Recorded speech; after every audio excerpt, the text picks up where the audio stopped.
Okay, so I'm having some deep thoughts here about something, and I'm going to see if I can share it in as a concise of a way as possible, because I think it's powerful, the insight that I'm having about the proper use of the past. And I got a few things that are crossing over here that are really showing me something amazing. And sometimes to come to an amazing place, you have to be somewhere that wasn't always so amazing. And sometimes it can be really easy to get caught up in the not amazingness of the past, whether it's mistakes we made or mistakes other people made, and we can use it as sort of like a club to beat ourselves over the head with, or other people, and it like mucks up our present and our future as a result. And but I'm realizing there's a different way through the experience that I'm having. So today is the anniversary of someone who passed that I really cared about, Bradley Marks. It was a friend of mine, and he passed away 7 years ago today. And at the same time, in a week and a half, I have my first wedding anniversary with my husband.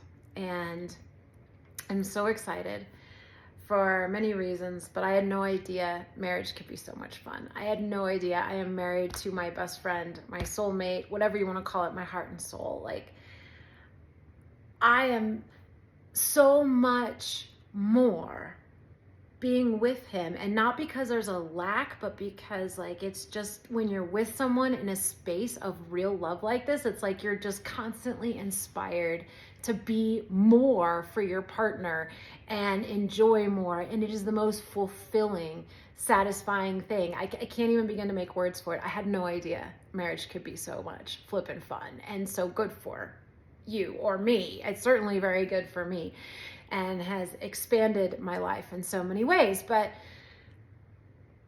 I didn't always feel that way about marriage. This isn't my first wedding anniversary.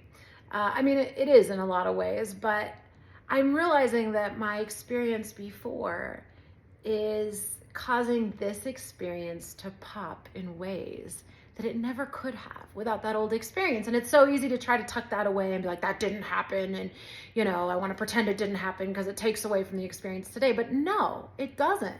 It's making my experience so much better. So I'm going to talk about it for a minute. I don't talk about my past with that a lot. But 7 years ago, a couple months before Brad died, I had a wedding party. And that's kind of what I call it. It was a real wedding, and it was a beautiful wedding. But when I got home, I realized there was no marriage. And while it was a beautiful wedding, the experience was quite nightmarish. Actually, it was horrible. And got home and realized there really wasn't a relationship. And, that be what it is for a lot of reasons. I was very devastated by that. And I was out of the house within a few months, and I thought, we'll take a separation and he'll fall back in love with me and we'll work it out. And that didn't happen at all. And I can laugh about it now, thankfully. And I didn't take it well. I definitely took it as something being wrong with me. And certainly in that time period, there were some things about myself that I love that I've shifted, but I took a job in LA, ended up out there, and the day that would have been our first year anniversary, he emailed me about divorce paperwork. And now, mind you, at that time, he had great timing. At that time, I didn't want to be with him anymore. Obviously, I realized he didn't have the character or integrity of someone I would want to be in any kind of relationship with. But I mean, hey, I married him, so obviously I had a bunch of stuff to work through myself too. But it was that he didn't even remember. He emailed me out divorce paperwork and he didn't even remember it was our year anniversary. And that's what I found so devastating, like that the day was so insignificant for him. And that was hard. That was painful. And I used it again as just another club to beat myself over the head with, that I could have, married someone like this, and, that I deserved to never be in love again, of course. And I was going to die alone and, all that jazz. And actually that did work in my favor when it came to attracting a new partner, but that's a video for another time. But rather than seeing it as something where it's like, okay, I learned some things about what I didn't want and what I did want, but some things definitely worked. I really used it as a huge sort of mark on me. And so I didn't recover well from it. And I'm realizing now, though, that that devastating experience is making this experience so much more amazing that I had that. And, realizing like I was just confused about what love was. I could have just looked at it that love is a word. We learn it at home. And a lot of times we learn that love is something it isn't. And, after that, I happened to crash land at my parents' ranch. Didn't expect that. Would have been the last thing I ever would have asked for, wanted to do, but it was the best thing in the world for me because not many people get to move home in their late 30s and observe their childhood home again with an adult mind.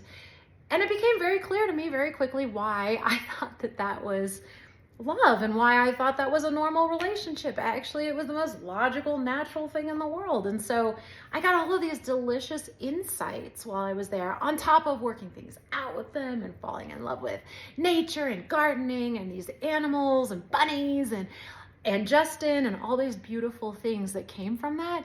But also, like, it wasn't so traumatic. It was a lot of misunderstandings.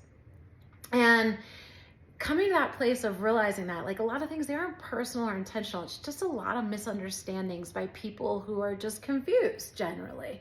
And now looking at this experience and how unbelievably, I'm going to say it again, but satisfying and fulfilling this wedding anniversary is 100%, okay, maybe not 100%, but like 75% because of that crappy experience I had, which really is becoming a part of this amazing experience. They aren't separate, right? It's like giving this current experience a background where it just pops. Like my love now and my life now is like this bright white explosion. And what I went through before is like a black background that makes it pop.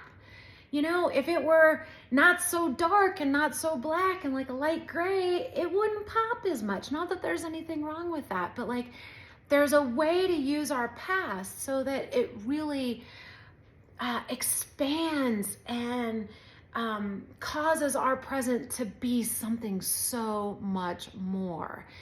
And I see now that Brad, who passed, he really did that with his past. It got in his way.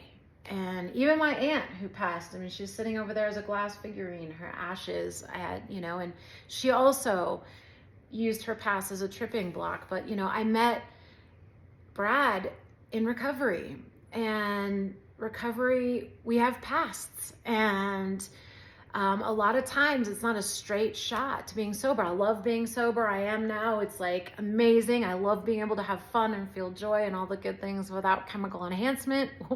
Pretty rare today, pretty amazing. Again, a beautiful life experience today because of the black background. But Brad came to a place where I think he really felt that he couldn't get it, that he couldn't get that solid footing because he'd tried before and it hadn't worked, rather than seeing that he tried before and made great progress and gotten amazing results. And just because he had tracked back a bit didn't mean that it wasn't going to work again. He could have looked at what he did and say, okay, this worked, that didn't work so much, and now I'm going to try again, and now I'm going to do it again, and this time I'm going to do it with so much more experience. When I tried before, I didn't know it could work that way, and I still made it happen, right? It was just running on a whim and a prayer, but now I know it can work, and I did it, and I was sure-footed, and I was amazing and awesome, and I'm going to do that again, but this time I'm going to do it even better. And I could have done the same thing. I could have said, you know what, that sucked, and that was pretty embarrassing or ugly and hurtful and all this stuff, but this time I'm going to do it even better. And that's what I've ended up doing, but that is not the way I dealt with it or went into it at the time. And even like further back in my past, like there were so many things I got really hung up on and used them as a club to like beat other people over the head and myself, that we're just too broken and there's no way forward. We're never going to be able to leave this in the past. It's always going to be with us. Well, there's a reframing here that can happen to say, okay, it's always going to be with me, but it's going to be with me in a way that works for me, because I wouldn't be who I am here today, loving every moment and enjoying this life experience so deliciously without that contrast. It's the contrast that serves us, right? If I've eaten something that's terrible and it tastes like crap, then guess what? The good food tastes that much more amazing. If I'm eating dirt, then when I eat steak, it's just going to be even more delicious. And that is the proper application of the past, not using it against each other, not using it against ourselves, but saying, hey, that brought me here. That brought me to this job, this person, this whatever, this house, this location. And now, wherever I am, I can use all that I had before to my benefit, to ask for, to generate, and to grow what I really want.